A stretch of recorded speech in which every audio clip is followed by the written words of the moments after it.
Testing. Once again, we're testing. Testing, testing. Hello, and here we go. Yes, I'm doing notes again. I have my camera turned around too, so I can't watch myself. So let's see if the audio or visual quality, pictorial cinematographic. I don't know if the visual's any better or if the audio is better. Last time when I clipped in my shirt like this, I thought that the audio kind of stunk. So I'm going to more intentionally speak directly into this thing. I gotta say, this week was a rough week for reading. I still got a bunch of reading done, probably thanks to you guys. Now that I have something on Sunday to look forward to, something to make, it it keeps me going with my reading. It doesn't let me just, all right, enough. But with that being said, I worked a lot of overtime this week. I worked 67 hours as of this afternoon, and pretty much I just wanted to get the reading done that I wanted to get reading done. If you followed my TikTok or my Instagram or anything, you'll see that I finished. Let's grab this over here. Speedboat. And normally when I have a book like this that I want to finish by the end of the month, should I hold it here? Should I hold it here? I don't know. I don't want to be covering my face the whole time. That'd be kind of weird. It's only been a month. I'm still getting used to this. And I'm burping a lot. But normally what I would do is I would read a little bit of this, I'd read a little bit of that, and a little bit of everything in between. But knowing that I really wanted to finish this by the end of the week, the beginning of the week, I pretty much mainly just focused on this. This book, let's just get into it. This book, Renata Adler. Once again, I don't know if I'm saying that right. This book was super cool. And it was about a young lady who is a journalist, and she was in New York City, and it was kind of like we're going to talk about movies again. It's kind of like that movie Crash, where it's like one section, another section, another section, and it's all viewpoints, and it's written in a way that you would think a reporter would narrate their own life, kind of unbiased, kind of detached, kind of here's a little blurb about what's going on in my life. Here's something going on in North Africa. Here's what's going on in Italy. Here's what's going on in Spain. Here's what's going on in California.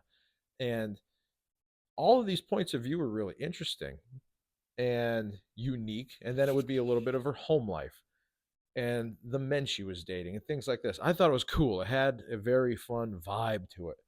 But once you got to the end, there's one particular part, probably 10 or 15 pages back from the ending. It's like you're reading along, and keep in mind, I was working a lot, so I'm fighting off.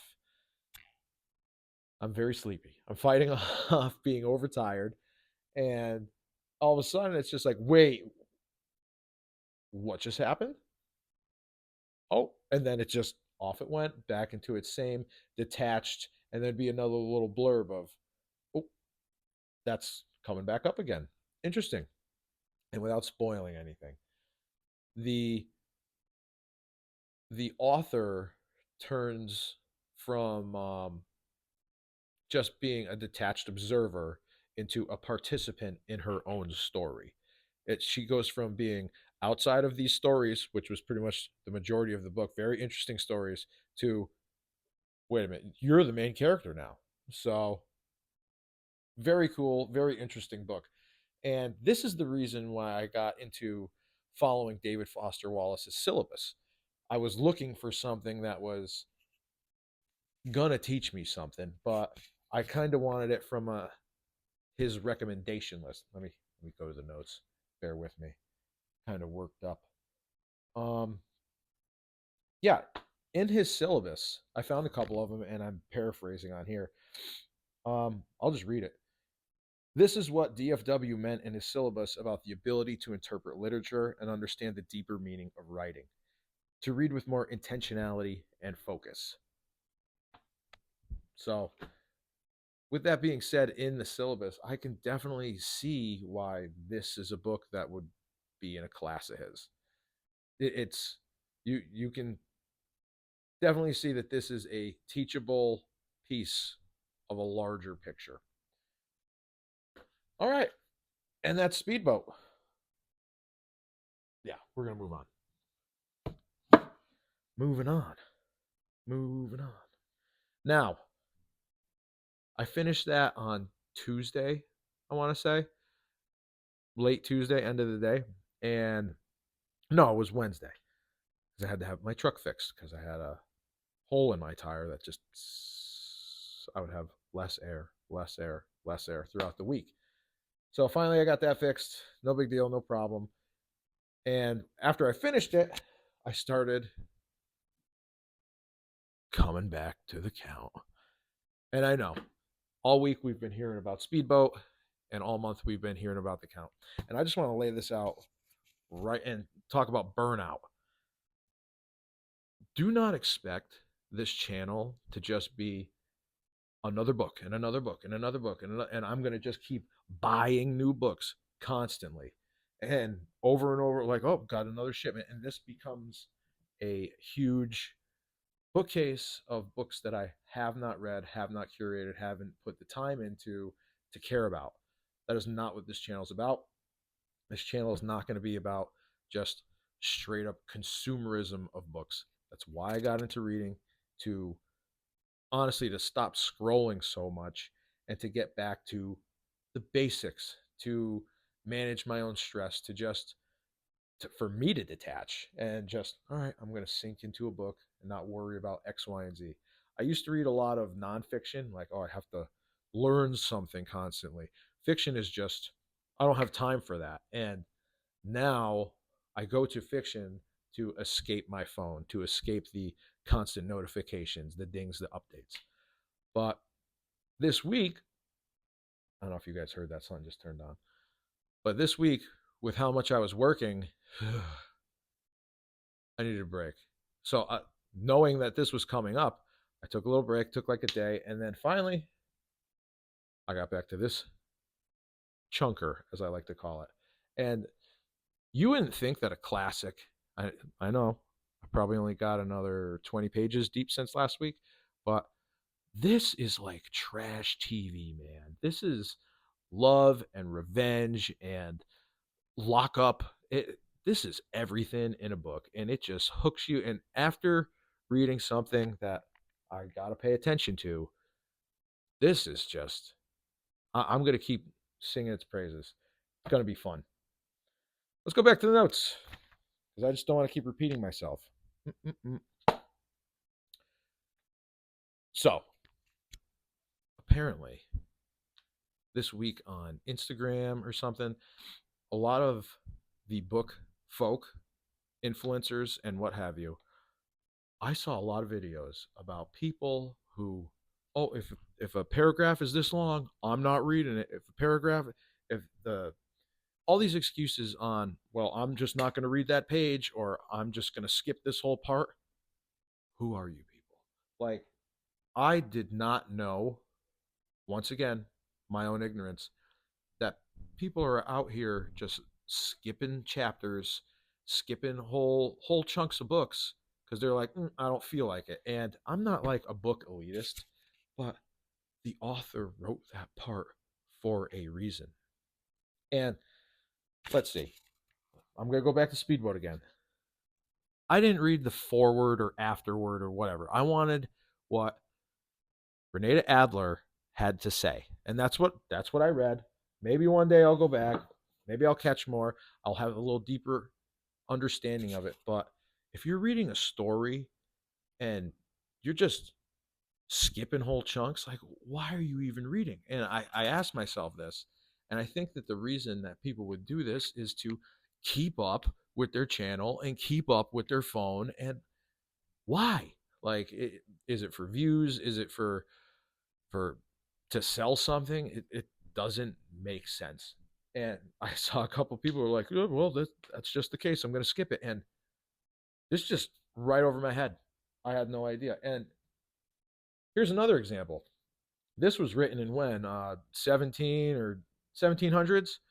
There's a couple little notes where they make references to like pieces of architecture or an old fable or like a colloquial term, and then you go over here into the end notes and you read this little chunk right here that explains it, and you get so much more context. There's like, how lazy can you get? Did you really notice how far the mic was right there?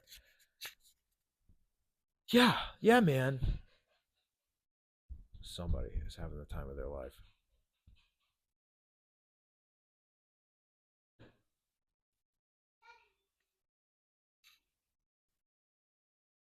He's looking for me.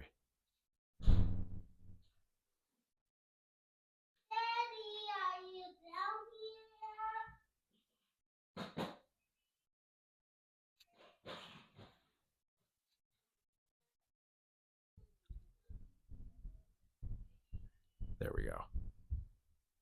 He's adorable. I love him to death. I just don't want to edit this video. And if I tell him I'm down here, he's going to come right down. I'll see you later, buddy. All right. Anyways, so that kind of finished off the week, finished off the month, the count, and finishing up Speedboat and getting ready for spooky season with the idea of consumerism coming. I also got a sweet recommendation.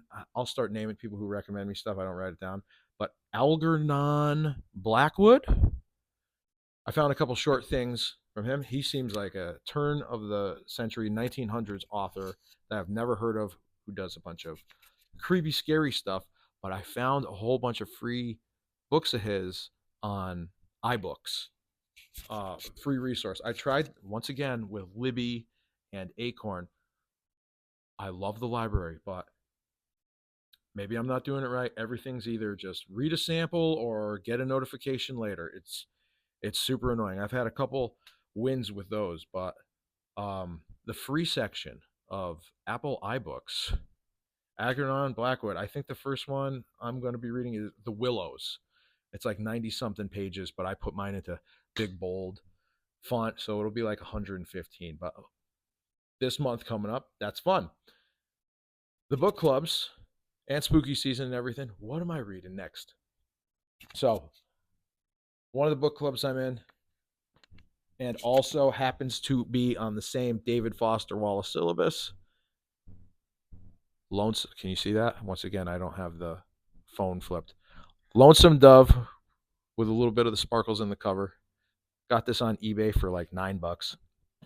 Very excited. I've heard about this for a long time, but because everyone else is going to be tackling it, perfect time to tackle it.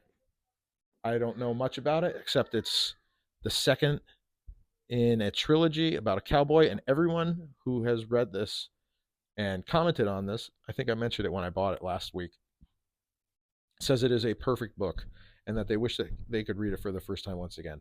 I am very excited about this, but I'm also kind of intimidated.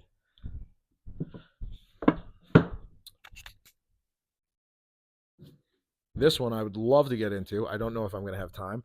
DeLillo's White Noise. It's very Simpson-esque, and it kind of gets into Americana humor. I have never read anything by DeLillo, but it's in the vein that I definitely want to be in. I got good feelings about this and where it is going. Let's see. Yeah, and with the iBooks thing, that just comes down to the whole idea of consumerism and where I don't want to go. I got the recommendation about Blackwood. Is that his name? Yeah, Blackwood. And I don't want to just buy and buy and buy. So I'm going to talk about a lot of the same books in depth, and I'm going to slowly chug along because I'm not skipping pages. Like, what? I don't know. That's just kind of, I thought about it all week. Like, what am I going to talk about it? People skipping pages, people skipping endnotes. Like, you're going to miss stuff, man. Like, why are we in a rush? I don't know. Back to my notes. Optional sections, the syllabus. This is how I avoid burning myself out. This is how I keep myself from just going bananas.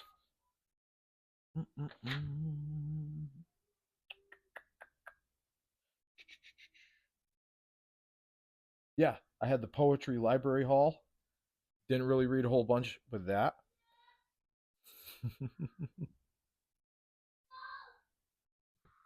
But I did take a couple looks at